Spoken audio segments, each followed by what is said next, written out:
Bonjour à tous, bienvenue sur Dojo System. On se retrouve donc sur cette partie 2, sur le Kumikata. Si vous n'avez pas vu la partie 1, je vous conseille vivement d'aller voir cette vidéo. Donc la partie 1, on a regroupé un petit peu toutes les formes de garde qu'on peut retrouver, toutes les formes de Kumikata qu'on peut retrouver pour faire du judo.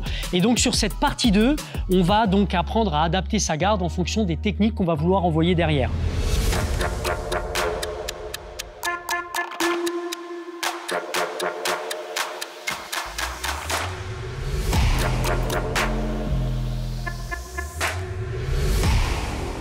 Allez, c'est parti, on y va donc avec la première prise de garde et la technique qui va aller avec. On va partir en garde classique pour commencer. Donc ici, je suis en garde classique, en garde emboîtée, d'accord? Donc on est en droitier-droitier ou gaucher-gaucher. Et je vais faire simplement Ippon Sonage pour commencer. Donc on part de la base, très simple. Alors sur Ippon, je vous conseille vivement de venir récupérer la manche, pas en bout de manche, mais plutôt au niveau du coude ou au niveau du triceps. Pourquoi? Simplement parce que à cette distance-là, je vais avoir un peu plus de facilité pour venir tracter et pour aller chercher un déséquilibre avant pour faire Ippon Sonage. Si je suis en bout de manche, en bout de segment, ici, regardez, j'ai beau tirer, lever les coudes, le partenaire va pas beaucoup bouger. En revanche, si je suis ici au niveau triceps, là, je vais pouvoir venir mettre Guillaume en déséquilibre beaucoup plus facilement. Ça marche. La main donc du revers, on est en garde classique, elle va pas beaucoup bouger.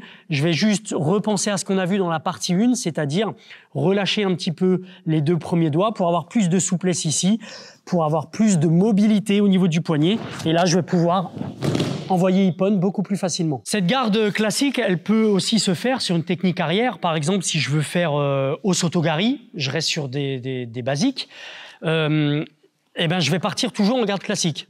Le même principe que pour Ippon, je vais éviter de prendre en bout de manche sur Osotogari pour la simple et bonne raison que si je suis au niveau triceps, vous allez voir que pour aller créer le déséquilibre arrière sur Guillaume, ça va être beaucoup plus facile. Là, si je suis en bout de manche, là, pour aller amener sa main sur l'arrière, ici, je vais avoir beaucoup plus de mal et on voit bien que lui, il n'est pas placé en déséquilibre du coup. Ce que je vous conseille aussi, c'est de créer un W. Alors, qu'est-ce que le W? En gros, c'est ici, regardez bien son coude à lui, son bras, ici, va créer un V, là, près du corps. Si son bras ici a créé le V, c'est qu'il est bien placé pour un déséquilibre arrière. Ensuite, si je me retourne, mon bras à moi, sur la poitrine, crée un V également. Et du coup, ça crée un W. Donc pensez à ça, c'est un petit repère visuel pour vous permettre de réussir au Osotogari. Ici. On repart en garde classique, comme tout à l'heure quand on faisait Ippon, sauf que maintenant, regardez, ma main de la manche va venir attraper en bout de manche, justement. Donc là, je me mets volontairement en bout de segment pour pouvoir placer, par exemple, Tai-Otoshi ou Morote Sonage. Si on fait Tai-Otoshi ou Morote et que j'ai la même saisie que pour Ippon, derrière le triceps, je vais être un petit peu en galère sur Tai-Otoshi parce que je vais être amené trop sur lui, je vais être collé à lui. Et du coup, Tai-Otoshi, il faut qu'il y ait de l'espace entre nous, que ce soit efficace. Sur Morote Sonage, c'est pareil. Si je prends ici, pour aller chercher et infiltrer mon coude sous l'aisselle, ça va être très compliqué si je prends au niveau du triceps. Alors je vous conseille vivement de prendre ici en bout de manche pour avoir plus d'ouverture et plus d'espace pour pouvoir faire soit son Tai-Otoshi, ici, ok, soit Morote Sonage, on va le faire comme ça. Là je suis en bout de manche pour aller faire chercher Morote Sonage. On passe à la garde haute. Alors garde haute, on se rappelle, c'était quand j'avais ma main droite ici au niveau de la clavicule. La main gauche, moi je suis droitier, hein, donc je suis dans ce sens-là. La main gauche reste au niveau de la manche. Alors là, c'est pas mal pour aller chercher par exemple un Ouchigari. Pourquoi? Parce que j'ai la main ici au niveau de la clavicule qui va recouvrir son épaule et ça va me permettre de venir créer et de mettre la pression sur son épaule. Un bon déséquilibre arrière pour aller chercher donc le Ouchigari. Ça marche? Donc ici, pensez à prendre une garde haute pour le Ouchi. Placez vos jambes. 1, 2. Et là, je vais pouvoir aller récupérer mon grand fauchage intérieur. On passe sur la garde croisée. Et donc, sur la garde croisée, je vais revenir sur Ouchigari, un grand fauchage intérieur. Et vous allez voir qu'on peut le placer aussi en garde croisée. Donc, la garde croisée, je venais faire un relais au niveau de la manche, ici. Et j'allais récupérer la petite poche derrière là, dans son dos. Alors ce que je vais faire, je vais pas le rentrer en direct parce qu'on se rend compte que là il a sa jambe gauche en retrait sur l'arrière. Donc ce que je vais faire un petit déplacement en cercle. Donc je vais avancer jambe gauche. En avançant jambe gauche, je me sers de la main droite ici pour venir l'aspirer vers moi et lui faire avancer sa jambe droite. Et à partir de là, je vais pouvoir faire Ouchigari. Alors moi j'aime bien le faire en Makikomi, c'est-à-dire que je vais suivre le mouvement et je vais descendre avec lui au sol en lui mettant la pression sur son côté gauche, sur son épaule gauche que j'ai coiffée grâce à ma garde haute. De ce côté-là, je suis ici, 1, 2, je fais mon petit déplacement en cercle, et là, je l'enroule. Allez, on passe à la garde croisée plongeante, et là, je vais placer un sutemi, donc une technique de sacrifice, je vais faire Sumigaishi. Donc, garde croisée plongeante, je venais donc sur la garde croisée de base, sauf que j'allais récupérer, mon partenaire est assez bas, je viens récupérer ici au niveau de la ceinture. L'idée maintenant, ça va être de placer mon Sumigaishi. Seulement, je vais placer un Sumigaishi un petit peu différent que ce que j'ai l'habitude de faire, c'est-à-dire en plaçant ma jambe droite à l'intérieur de sa cuisse ici à gauche, puisque, regardez ce qu'il me donne, lui il est en défense. Ce qui est logique, c'est qu'il va se placer dans cette position-là. Donc, il me donne sa jambe droite, donc je vais partir sur un Sumigaishi sur sa jambe droite. Donc, dans l'idée, je vous le montre en décomposé, ça va venir ici, là, avec le genou qui part bien vers l'extérieur et pas dans sa tronche, là, pour aller chercher mon Sumigaishi. Donc ici, 1, 2, je vais chercher la ceinture, je me déplace et je lance mon Sumigaishi.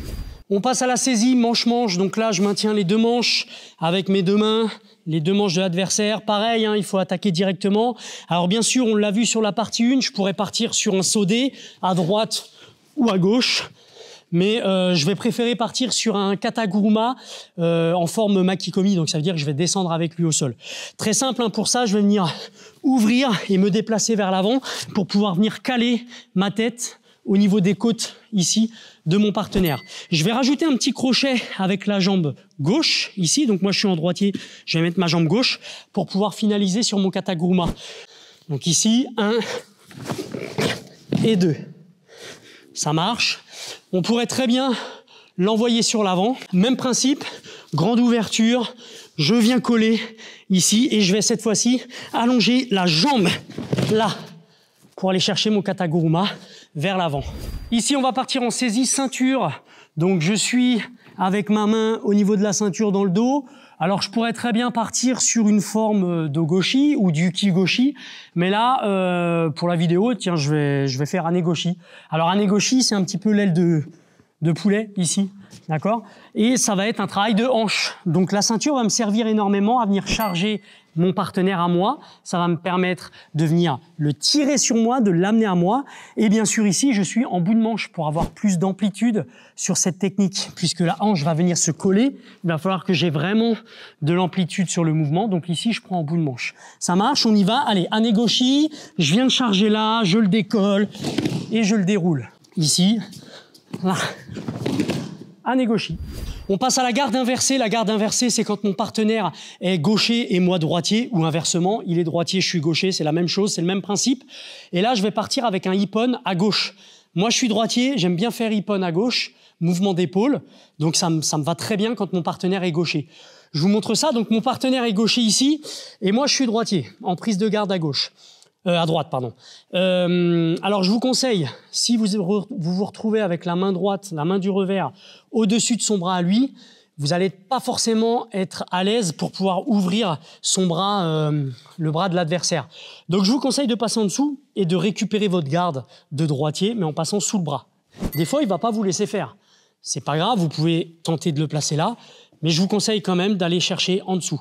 Donc je suis ici, et à partir de là, regardez, maintenant je vais pouvoir, si j'ai réussi à faire lâcher cette manche, je vais pouvoir venir ouvrir le coude. Là, j'ai une belle ouverture pour pouvoir placer mon ippon à gauche, en gardant donc le revers dans les mains. C'est là un petit peu la subtilité de ce mouvement. Ok, donc je suis ici, je vais chercher le revers en passant en dessous. Là, je maintiens sa manche vers le bas, comme ça, pas de danger de ce côté-là. Ouverture du bras, j'avance le pied gauche et je lance mon ippon à gauche. On passe à la garde maintenant unilatérale. Unilatérale, garde du même côté, je reviens pas dessus. Mais là, on l'a vu un petit peu sur la partie 1. Tout simplement, on va placer un Eri Seoi, Eri Seonage, ce qui va être le plus parlant. Donc ici, je pars de ma garde naturelle, je viens récupérer la garde unilatérale pour placer mon Eri Seoi Nage. Je rappelle simplement que toutes ces formes de garde, il va falloir lancer son mouvement directement. L'attaque est immédiate, sinon je me fais pénaliser. C'est pour ça que c'est intéressant de partir déjà sur une garde classique et de venir changer en unilatéral pour après envoyer sa technique, comme ici, Eri Seoi. Généralement, quand on veut faire une technique avant, on va venir placer, en tout cas la main de la manche, on va venir la placer en mode pronation. Pourquoi? Parce que simplement, on se rend compte que si j'ai la main tournée vers le bas ici, mon coude, quand je vais vouloir ramener mon bras à moi, mon coude va monter. Donc là, ça va être efficace sur tout ce qui est sur les techniques vers l'avant, que ce soit Tai Otoshi, que ce soit Ippon, etc., etc. Il va falloir venir, comme je l'appelle le tournevis, il va falloir visser un petit peu pour me retrouver en mode pronation. Et si je veux faire un mouvement arrière, on va plutôt garder la main en mode supination. Par exemple, ici, j'ai la paume de main qui est vers le ciel. Si je veux faire Osotogari, voilà, je vais avoir plus de puissance pour ramener à moi. Si je plie mon coude, il vient se ramener à moi. Donc pour ce genre de technique, je vais garder plutôt la main en supination. Kosotogake, ça va être la même chose. Voilà, donc les techniques arrière, on va avoir tendance plutôt à garder la main de la manche en supination. Pour les techniques avant, eh ben, je vais garder ma main en pronation. Voilà, on a maintenant terminé sur cette partie 2. On a vu plusieurs formes de kumikata et les techniques qui vont être associées à cette forme de kumikata. J'espère que ça vous a plu. Si c'est le cas, n'hésitez pas à passer sur la partie 3. On va commencer à engager quelques situations réelles de combat. Et puis, n'hésitez pas à mettre un petit pouce bleu sur cette vidéo, à vous abonner à la chaîne si ce n'est pas déjà fait. Et Guillaume et moi-même, on vous remercie d'avoir regardé cette vidéo jusqu'au bout et on vous dit à bientôt. Bye bye.